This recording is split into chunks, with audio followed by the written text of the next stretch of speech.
لبيك لا شريك لك لبيك إن الحمد والنعمة لك والملك لا شريك لك لبيك اللهم لبيك لبيك لا شريك لك لبيك إن الحمد والنعمة لك والملك لا شريك لك لبيك اللهم لبيك لبيك لا شريك لك لبيك لبیک اللہم لبیک لبیک لا شریک لک لبیک ان الحمد والنعمت لک والملک لا شریک لک جبکہ تجھ بن نہیں کوئی موجود جبکہ تجھ بن نہیں کوئی موجود پھر یہ ہنگامہ اے خدا کیا ہے نہ تھا کچھ تو خدا تھا کچھ نہ ہوتا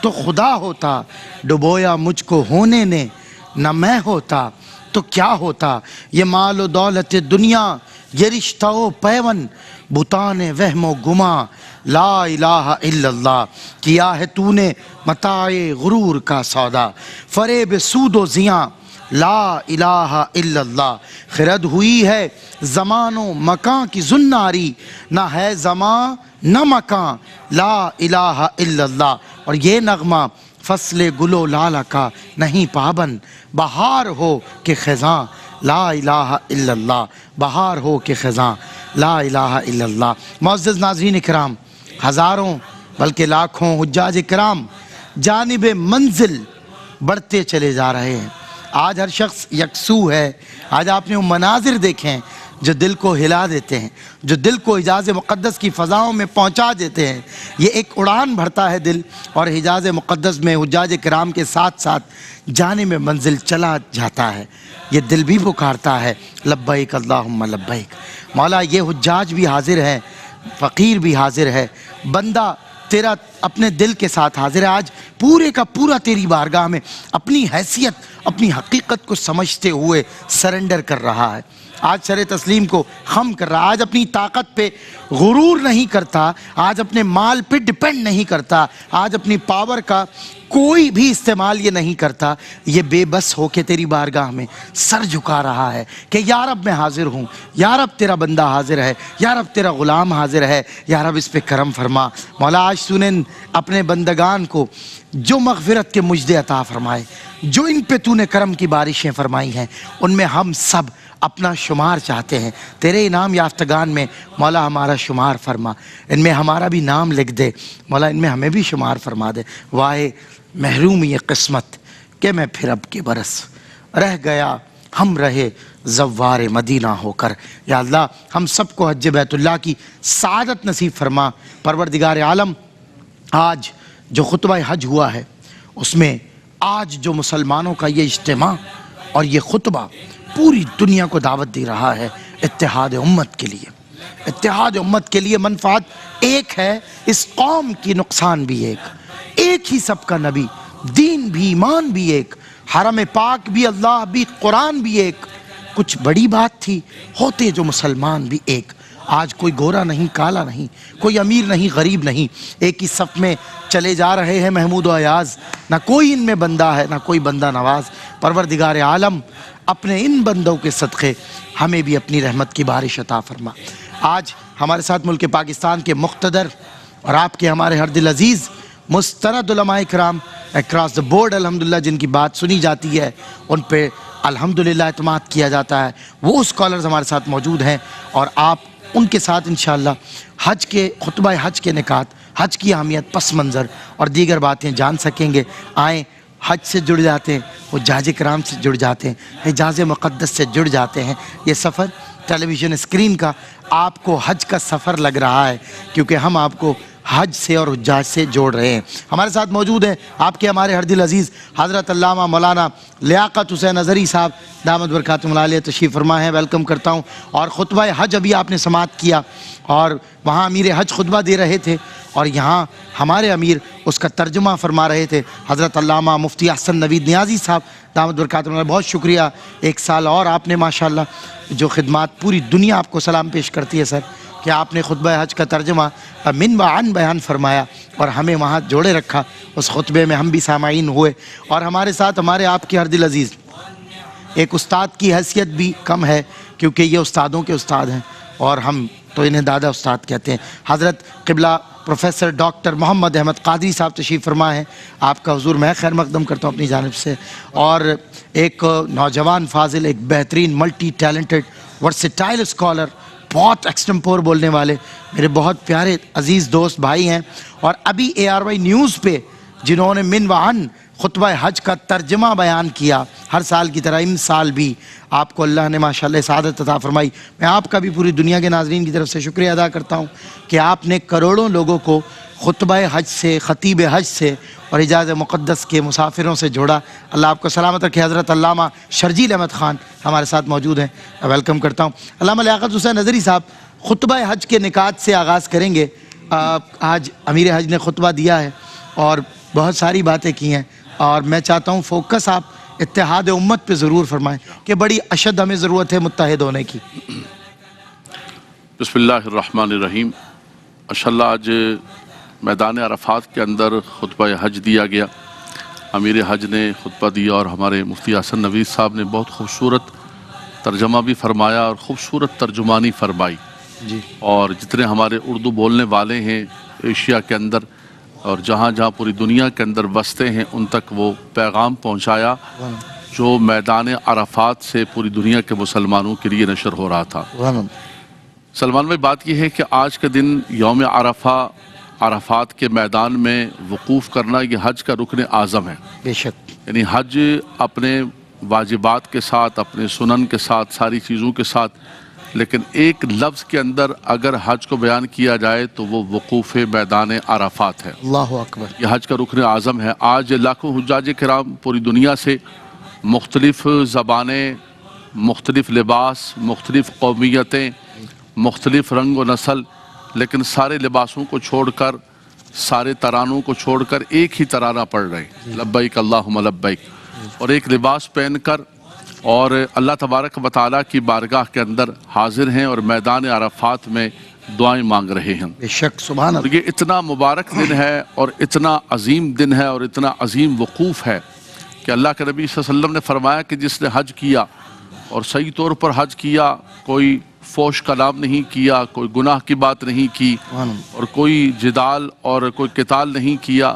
فمن فرض فیہن الحج فلا رفث ولا فسوق ولا جدال فی الحج، اس پر پورا اترا تو فرمایا رجع کیوم ولدتہ امہ. ہائے ہائے ہائے. فرمایا وہ اپنے گھر ایسے لوٹ کر آئے گا کہ جیسے اس کی ماں نے اس کو آج ہی جنا ہے. ہائے ہائے ہائے. سبحان اللہ. سلمان بھائی، بنیادی طور پر سبحان جب اللہ. بندہ اسلام قبول کرتا ہے اور اسلام سے پہلے اسے جتنے بھی گناہ ہوئے ہوتے ہیں، الاسلام یہدم ما قبلہ، سبحان اللہ. سارے کے سارے گناہوں کو قبولیت اسلام جو ہے وہ مٹا دیتی ہے. شک. یہاں تک کہ اگر کسی سے کوئی گناہ کبیرہ ہوا، کسی سے شرک ہوا، کفر ہوا، سب چیزوں کو مٹا کر جب وہ اسلام کے آغوش میں آتا ہے تو وہ بالکل ایسا ہوتا ہے کہ جیسے اس کی ماں نے آج جنا ہے. اللہ اکبر. اور دوسرا وقوف میدان عرفات، جب بندہ وہاں پر جاتا ہے، آقا دو جہاں صلی اللہ تعالیٰ علیہ وسلم کی سنت مبارکہ، حضور صلی اللہ علیہ وسلم نے بہت طویل دعا فرمائی میدان عرفات کے اندر، گویا کہ اپنے رب کو منایا،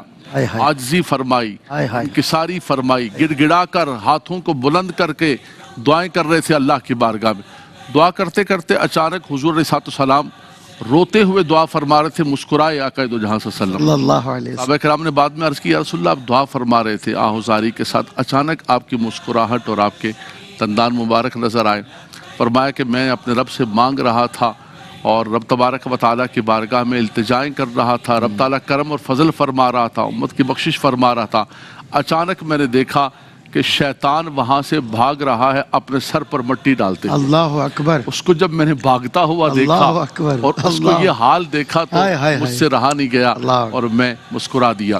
تو یعنی شیطان اس دن پریشان ہوتا ہے اور امت مصطفیٰ پر رب تبارک و تعالیٰ کرم اور فضل کا معاملہ ہوتا ہے. سبحان اللہ. تو یہ رب تبارک و تعالیٰ کی رحمت کا دن ہے، کرم کا دن ہے، فضل کا دن ہے کہ لاکھوں مسلمان وہاں پر جمع ہے. اور ہم یہی کہتے ہیں کہ رب تبارک و تعالیٰ ان میں سے جو اللہ کے مبرور اور مقبول حج پانے والے بندے ہیں، جو صالحین ہیں، ان کی دعاؤں میں ہمارا بھی حصہ فرمائے. ہم اپنے اپنے وطن میں بیٹھے ہوئے ہیں.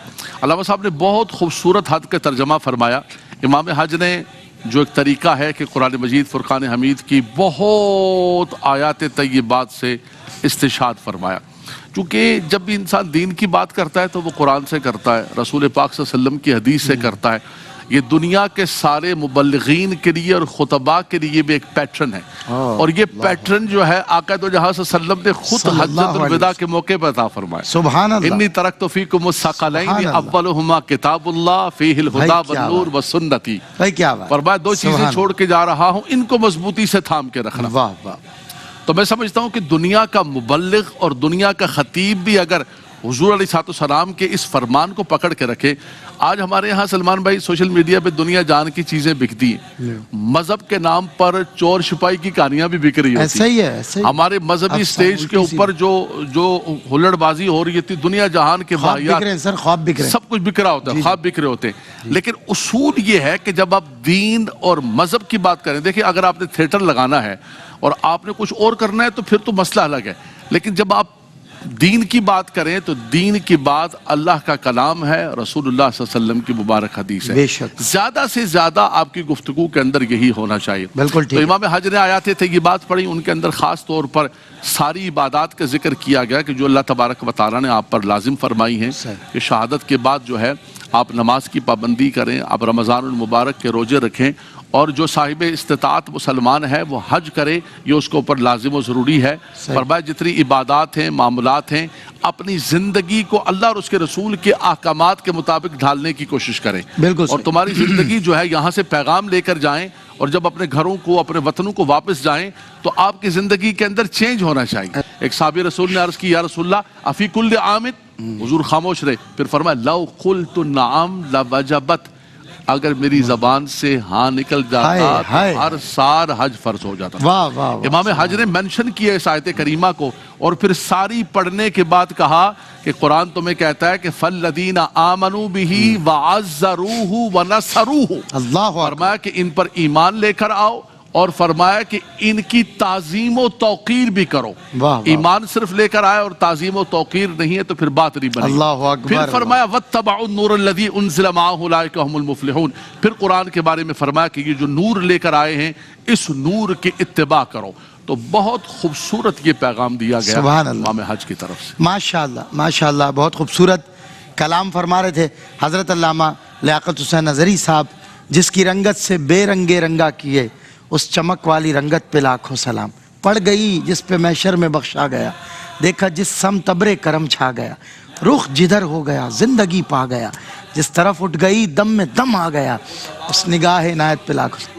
آہا, وہ زباں جس کو سب کن کی کنجی کہیں, اس کی نافذ حکومت پہ لاکھوں سلام. وہ دہن جس کی ہر بات وحی خدا, چشمہ علم و حکمت پہ لاکھوں سلام. پتلی پتلی گلے قدس کی پتیاں, اور لبوں کی نزاکت پہ لاکھوں سلام. اللہ اکبر, کیا خوبصورت کلام فرما رہے تھے. عامر و ناہی بنا کے بھیجا گیا, جو آپ نے کہہ دیا وہی نافذ ہوگا, جس سے آپ نے منع کر دیا وہی حرام ہو جائے گا, وہی منع ہو جائے گا. مفتی حسن نبی نیازی صاحب, امیر حج نے خطبہ حج ارشاد فرمایا ہے, اور میں آپ چاروں اسکالرز کا ماشاءاللہ اس پہ اپینین لینا چاہتا ہوں, اپنا اپنا حصہ. آپ ارشاد فرمائیں خطبہ حج کے نکات کے تعلق سے. بسم اللہ الرحمن الرحیم. صلی اللہ علیہ حبیب محمد وعلی آلہ وصحبہ وبارک وسلم. جس سے تاریک دل جگمگانے لگے, اس چمک والی رنگت پہ لاکھوں سلام. جس کے ماتھے شفاعت کا صحرا رہا, اس جبین سعادت پہ لاکھوں سلام. مصطفیٰ جان رحمت پہ لاکھوں سلام. شمع بزم ہدایت پہ لاکھوں سلام. علامہ صاحب قبلہ بڑی عمدہ گفتگو فرما رہے تھے, تو علامہ صاحب نے ایک بات کا ذکر کیا تو مجھے وہ حدیث یاد آ گئی کہ جب سیدنا رسول اللہ علیہ السلام کی بارگاہ اقدس میں حضرت عمرو بن عاص رضی اللہ تعالیٰ عنہ حاضر ہوئے ایمان لانے کے لیے. اللہ اکبر. ایمان کے لیے حاضر ہوئے تو بیعت کے لیے جب نبی کریم علیہ السلام نے اپنا دست مبارک بڑھایا, صحیح, انہوں نے اپنا ہاتھ کھینچ لیا. حضور جان عالم علیہ السلام نے ان کی طرف دیکھا استفسار کے انداز میں کہ بھئی کیا بات ہے. انہوں نے عرض کیا کہ پہلے مجھے اس بات کی گارنٹی دیں یا اس بات کا بتائیں کہ جو میں نے سابقہ گناہ کیے ہیں میری مغفرت کا پہلے مجھے بتائیں. پہلے تو وہ سرٹیفکیٹ بتائیں, پھر میں. تو اس پہ اللہ کے نبی علیہ السلام نے فرمایا ما علمت ان الاسلام یہدم ما کان قبلہ وان الہجرۃ یہدم ما کان قبلہ اللہ ان الحج یہدم ما کان قبلہ. اللہ کے نبی علیہ الصلوۃ والسلام حج سے ریلیٹ بھی کر رہا ہوں. اللہ کے نبی نے فرمایا کیا تو اس بات کو نہیں جانتا کہ اسلام اپنے سے پہلے والے گناہ جو ہے وہ مٹا دیتا ہے, ہجرت اپنے سے پہلے والے گناہ مٹا دیتی ہے, اور حج اپنے سے پہلے والے گناہ مٹا دیتا ہے. تو یہ وہ جو ہے یا حجاج بیت اللہ, اے اللہ کے گھر کا حج کرنے والو تمہیں مبارک ہو. یہ حج اگر اللہ کی بارگاہ میں مقبول ہو گیا تو یہ حج تمہارے پچھلے گناہوں کو مٹا دے گا. سبحان اللہ. یہ اللہ کی بارگاہ میں مقبول حج کیا, جو اللہ کے محبوب نے فرمایا الحج المبرور لیس لہ جزاء الا الجنہ. حج مبرور, حج مقبول کی جزا, اس کا بدلہ تو جنت ہی ہے. یعنی اور کوئی چیز اس کا بدلہ بن ہی نہیں سکتی. وہ جنت جو اللہ نے تیار کی ہے اعدت للمتقین, جو متقین اور پرہیزگاروں کے لیے تیار کی ہے, وہی جنت ہی جو ابدی چین کی جگہ ہے, وہی ان کا بدلہ بن سکتی ہے. دنیا کا عارضی چین یا اور کوئی عارضی بدلہ وہ اس کا بدلہ نہیں بن سکتا. انہوں نے اتنا بڑا کام کیا ہے. یہ حج اتنا عظیم رکن ہے اسلام کا, اتنی عظیم عبادت ہے کہ اس کا بدلہ تو جنت ہی ہے. یعنی بندہ حج کرے اور جنت کما لے. سبحان اللہ, سبحان اللہ. اب آ جائیے خطبہ حج کی طرف کہ جو خطبہ حج کے نکات ہیں. خطبہ حج کے اندر انہوں نے پہلے تقوی کو فوکس کیا ہے, تقوی پہ بات کی امیر حج نے. آج تقوی کے بارے میں وہ بار بار کہتے رہے, اس کے بارے میں آیات بھی ذکر کی, اس کے بارے میں حدیث بھی ذکر کی, اور پھر اس کے بارے میں خود بھی بار بار انہوں نے شروع میں دہرایا فتقوا اللہ فتقوا اللہ یا حجاج بیت اللہ فتقوا اللہ. پھر انہوں نے آج جو تھیم پکڑی, آج کی تھیم یہ تھی, ہر دفعہ خطبہ حج میں کوئی نہ کوئی تھیم ہوتی ہے. اب ہم تو اتنے عرصے سے کر رہے ہیں نا, انداز ہے کہ تھیم وہ ہر دفعہ ایک تھیم لیتے ہیں. آج کی تھیم تھی دین کی بنیاد. انہوں نے اس کو پکڑا سب سے پہلے حدیث جبریل کو. جس طرح حدیث جبرائیل کے اندر بیان کیا گیا ہے کہ دین کے 3 مرتبے ہیں, مراتب کہہ لیں, مقام کہہ لیں. ایک احسان, دوسرا ایمان, تیسرا اسلام. تو مرتبہ احسان انہوں نے بتایا, اللہ کے نبی علیہ الصلوۃ والسلام نے جو بیان فرمایا تھا کہ اللہ کی عبادت اس طرح کرو جیسے اسے دیکھ رہے ہو. اگر تم اسے نہیں دیکھ رہے تو وہ تمہیں دیکھ ہی رہا ہے. پھر اس کے بعد احسان کے بعد اگلا مرتبہ جو بیان کیا تھا ایمان. تو ایمان کے بارے میں بتایا کہ ایمان کیا ہے. ایمان 2 چیزوں کا نام ہے, اقرار باللسان, زبان سے اقرار کرنا, تصدیق بالجنان, دل سے. جنان جیم کے فتح کے ساتھ دل کو کہتے ہیں, جیم کی زیر کے ساتھ جنت کی جمع ہے جنان, جیم کی زبر کے ساتھ دل. دل سے تصدیق کرنا, اور عمل بالارکان, ارکان اسلام پر عمل کرنا. پھر آگے اسلام ایمان, اس کے تحت پر امیر حج نے آگے یہاں سے ریلیٹ کیا شعب ایمان کے ساتھ. وہ حدیث پڑھی کہ جس کے اندر بیان کیا گیا کہ الایمان بضع و سبع شعبہ, کہ ایمان جو ہے وہ شعبے ہیں. کتنے شعبے ہیں؟ 70 اور زائد شعبے. پھر انہوں نے کچھ شعبے ان میں سے مثال کے طور پر گنوائے کہ بھئی یہ بھی ایمان ہے, یہ بھی ایمان ہے, یہ بھی ایمان ہے, یہ بھی ایمان ہے. بلکہ آپ دیکھیں یہ ایسا موضوع ہے کہ باقاعدہ ائمہ دین نے اس پہ کتابیں لکھی ہیں. امام بیہقی رحمہ اللہ بڑے مشہور محدث گزرے ہیں, ان کی بڑی مشہور کتاب ہے الجامع لشعب الایمان. اختصاراً اس کو شعب الایمان کہا جاتا ہے, ایمان کے شعبے. یعنی یہ ایسا ٹاپک ہے کہ اس پہ باقاعدہ کتابیں پوری لکھی گئی ہیں. اتنا جو ہے وہ یہ عمدہ ٹاپک ہے. پھر انہوں نے اس کی تھوڑی سی کیونکہ وقت کم ہوتا ہے, تفصیل تو نہیں انہوں نے بیان کی, لیکن مثالیں دیتے گئے کہ یہ ایمان کا شعبہ ہے, یہ ایمان کا شعبہ ہے, یہ ایمان کا شعبہ ہے. پھر اس کے بعد انہوں نے اسلام کی بات کی, اسلام کیا ہے یہ بتایا. پھر ساتھ ساتھ موتیوں کی طرح آیات کو جھڑتے چلے گئے ہیں. جو بھی بات کی ہے احسان کے بارے میں کی, ایمان کے بارے میں کی, اسلام کے بارے میں کی, ساتھ ساتھ قرآن کی آیات بھی پڑھتے چلے گئے ہیں. اور آخر میں آ کر جو انہوں نے پھر حج پر جب پہنچے, اسلام پر جب 5 ارکان بتائے, 5 ارکانوں میں سے ہر رکن کی تھوڑی تفصیل کرتے گئے. آخری رکن پر حج پر آئے تو پھر اسے یہاں سے ریلیٹ کیا ہے, پھر حج کی اہمیت بتائی ہے, پھر تقوی کی نصیحت کی ہے. پھر آخر میں جو ایک عمدہ بات جو میں ہر دفعہ کہتا ہوں کہ اللہ کے نبی علیہ السلام نے وقوف عرفہ جب کیا تھا, اس کے بعد کیا کیا تھا اس کو انہوں نے بیان کیا اور اختتام کیا سیدنا رسول اللہ علیہ السلام کے مبارک انداز پر. ایک ضروری وضاحت یہ کر دوں کہ بعض لوگ یہ سمجھتے ہیں کہ شاید یہ جو خطبہ ہوتا ہے یہ پہلے سے آ جاتا ہے نیٹ وغیرہ پر, تو ایسی کوئی بات نہیں ہے. یہ مسکنسیپشن ہے. یہ سیل پیک ہوتا ہے, یہ اسی وقت ہی کھلتا ہے. یہ پہلے سے نیٹ وغیرہ پہ کہیں دستیاب نہیں ہوتا, نہ خطبہ دستیاب ہوتا ہے, نہ ترجمہ دستیاب ہوتا ہے. یہ براہ راست ہی ہو رہا ہوتا ہے, لائیو ہی ہو رہا ہوتا ہے. اور آپ حضرات, میں اگین جو ہے نا شکریہ ادا کروں گا مفتی حسن نوید نیازی صاحب کا اور علامہ شرجیل احمد خان کا کہ ہمارے نیٹ ورک کے ذریعے گلوبلی اکراس دا بورڈ بہت بڑا ایک نمبر ہے ویورز کا کہ جن تک آپ نے منتقل کیا ترجمہ اور خطبہ حج اور اس کے نکات. انشاءاللہ بریک کے بعد علامہ شرجیل احمد خان صاحب اور ڈاکٹر صاحب کی طرف چلتے ہیں. ایک مختصر سا وقفہ. ان الحمد والنعمة لك والملك لا شريك لك لبيك اللهم لبيك لبيك لا شريك لك لبيك إن الحمد والنعمة لك والملك لا شريك لك